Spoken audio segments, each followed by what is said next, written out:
خطبہ جمعہ ہو رہا تھا تو جناب علی المرتضیٰ نے جمعہ روک کے فرمایا بتاؤ بھائی مسلمانوں سب سے بہادر کون ہے؟ بتاؤ۔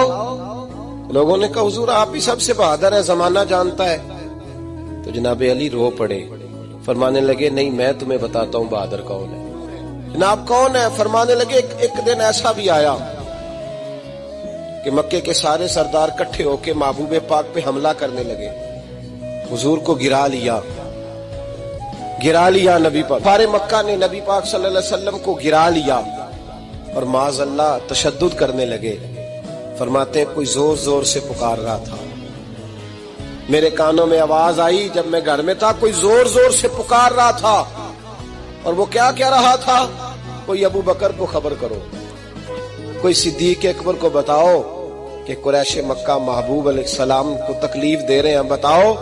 حضرت علی کہتے ہیں جب تک میں باہر نکلا تو میں نے ابو بکر کو دوڑتے ہوئے دیکھا، صدیق اکبر کے پیروں میں جوتا کوئی نہیں، سر پہ ٹوپی کوئی نہیں، تینوں لب دیاں آپ گواچے، سانو اپنی خبر نہیں کوئی، کہتے ہیں بھاگتے جا رہے ہیں۔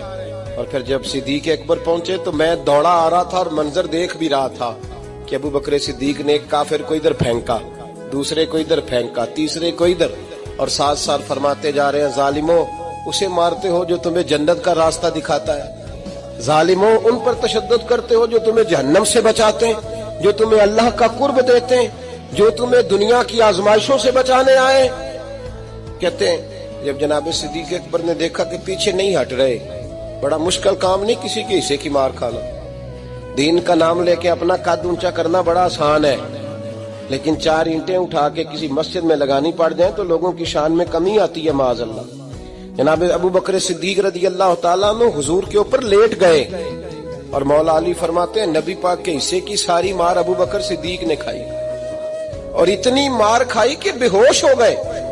ان کے قبیلے کے لوگ آئے، اٹھایا، اور قبیلے کے ایک شخص نے کہا قریش مکہ یاد رکھنا اگر ابو بکر کو کچھ ہوا تو تمہیں بدلہ دینا پڑے گا۔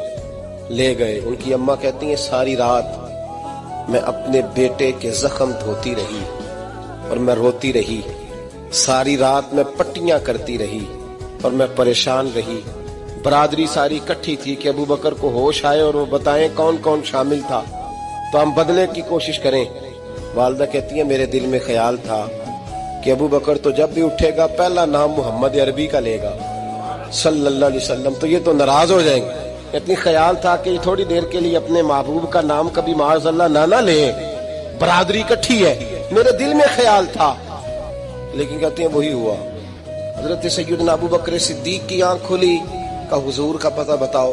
اماں کہتی ہیں میں نے کان میں کہا ابو بکر ذرا ٹھہر جا، برادری ساری کٹھی ہے، تو حضور کا نام لے گا تو چلے جائیں گے۔